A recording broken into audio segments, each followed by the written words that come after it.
Hi, my name is Jim Rankin, and I have been sailing on the Great Lakes, and I'm a piper, have been a piper for uh, the Edmund Fitzgerald ceremony for something like 5 years.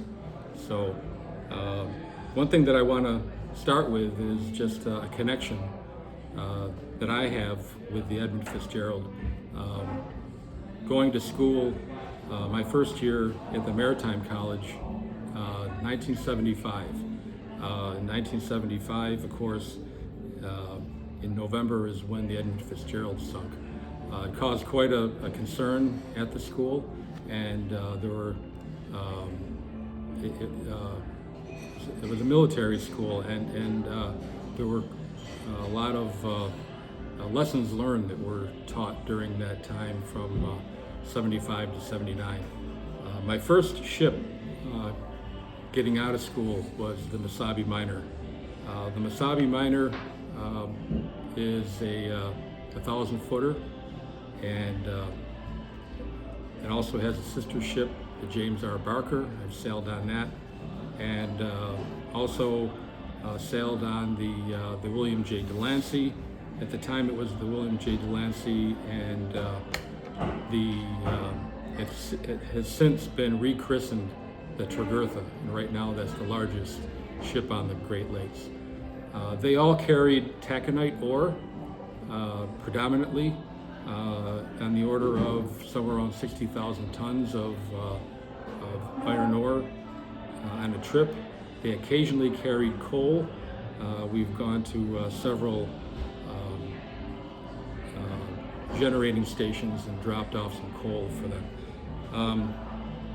During that time in the 70s, late 70s, as a consequence of the Edmund Fitzgerald sinking, there was an emphasis on the new survival suits, and putting the survival suits on and seeing how fast you could get them on. And there were drills that we had, several drills, actually many drills, lifeboat drills, and seeing how fast we could get the lifeboats down. So we there was I do have to say that I know that the Edmund Fitzgerald was well known for kind of being competitive, carrying a lot of ore and delivering it as fast as they could, and maybe delivering a little more ore than each time that they could. And the Masabi Minor, James R. Barker, was no different. When the 1,000-footers were christened and commissioned, there still was a quite a bit of competition, seeing how fast we could deliver this ore. The Masabi Minor was dubbed Queen of the Lakes. This is the little painting that was down in the engine room, and they were known for delivering and unloading approximately 60,000 tons within 6 hours. And if we could try to best that 6 hours, it was a win for us. Sometimes what would happen is we would overload the conveyors. We'd have to shut down and shovel. Not a fun thing. Taconite is very dirty. It's kind of a purple, dusty color, and when you've got that much of it in a conveyor, it causes quite a bit of dust. One story that I always tell is, the Edmund Fitzgerald did sink not far from Whitefish Point, and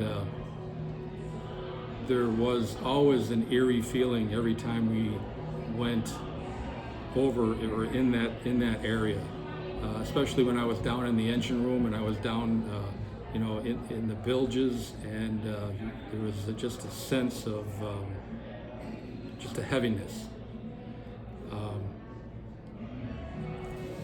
The Mesabi Minor and the James R. Barker had what were called Hyde winches. They're hydraulic winches. There's a picture of it here. So one of the winches right here is operated hydraulically, and it was we had quite a bit of trouble with them. So much so that we had the manufacturer on several times to try to repair these. There was an instance when we picked up one of the maintenance people from Hyde at Sault Ste. Marie. We were heading north to Duluth, and we picked up one of the maintenance people. He came on board, and we immediately set to work to take this apart. First thing we did, of course, was part of lockout tagout at that time, is we opened up the electrical connections and disconnected the electrical connections to the winch. Now, if you don't know, the electrical boxes on these shipboard equipment, they're made out of cast iron, very heavy, and they're cut at an angle so that they have some depth when you turn the box, when you take the box apart, and you can turn it upside down, put the bolts in it, and which we did. We put the box on one of the hatches. So we started taking the winch apart, some of the hydraulics, and we were heading north, and the captain, actually I think it was the first mate, had let us know that there was a storm approaching. And this was November. This was the beginning of November. So everyone was well aware of the storms that could happen in November. As we were heading west into Whitefish Bay, there was a point where we would have to turn slightly, and the prevailing wind up there, I'm not a mate, I was an engineer, but the prevailing wind was from the west, and Whitefish Point was basically protecting us from all that wind and the waves. But as we turned, the mate let us know on the intercom that's on the side of the ship. Very hard to see, but on the side of the ship here, you've got a wire railing, you've got winch controls, and you've got an intercoms along the way. And he let us know that the winds were picking up, and he was reading the speed off to us, 10 knots, 20 knots, and he suggested, gentlemen, he said, I would pack up, get off the deck. And so we did. We started to cover the winch with a tarp and put rope around it, try to cover it from the waves. And but at that point, the first mate was very adamant. Gentlemen, 30 knots, 40 knots. Gentlemen, get off the deck now.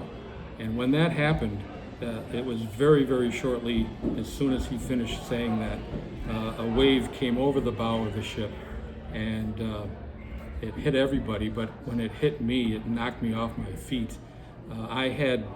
Luckily, I had a toolbox that I was holding onto, a very heavy toolbox, and it knocked me on my face, and I slid right to the wire railing, holding that toolbox. And I thought, that's the first time I thought I was going to die. I mean, I've sailed the North Atlantic, Mediterranean, I've been up in the North Sea, but this was the first. I mean, I can't emphasize enough how bad this weather was compared with what I was in the North Atlantic. Pictures never do it justice, and this is not the same storm, but this is the Mesabi Minor during a storm. So waves do come over the bow, and we're looking at at least 35-foot waves here coming over the bow. So I don't remember anything after that other than running through the door of the forecastle, right at the bow of the ship, and we were protected at that point. And just looking back towards the bridge and all the water and wind and waves that were coming up over the onto the deck, so scary. You know, this stuff happens. It was real. Everyone was aware. It was beginning in November, same time frame as the Edmund Fitzgerald, same area as the Edmund Fitzgerald, and everyone was a bit kind of freaked out. So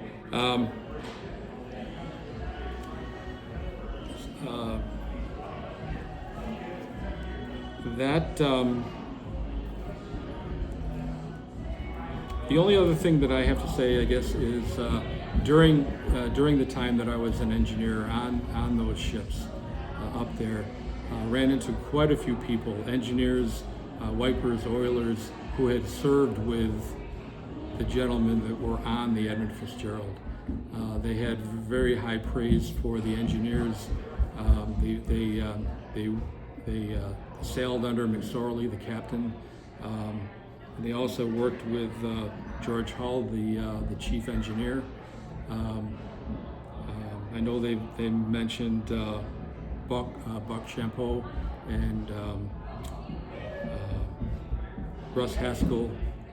Russ was the second engineer, and Ralph Walton.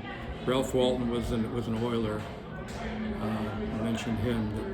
So these were all discussions that I would have with these gentlemen while I was on watch, and what these people were like, what they thought the cause of the actual sinking was.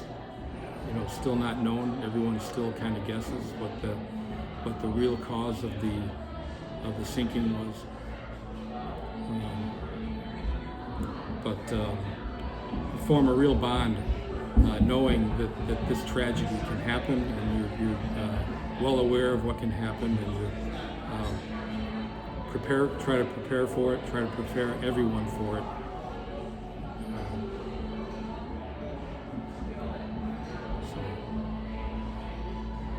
Not sure what else. Well, thank you, Jim.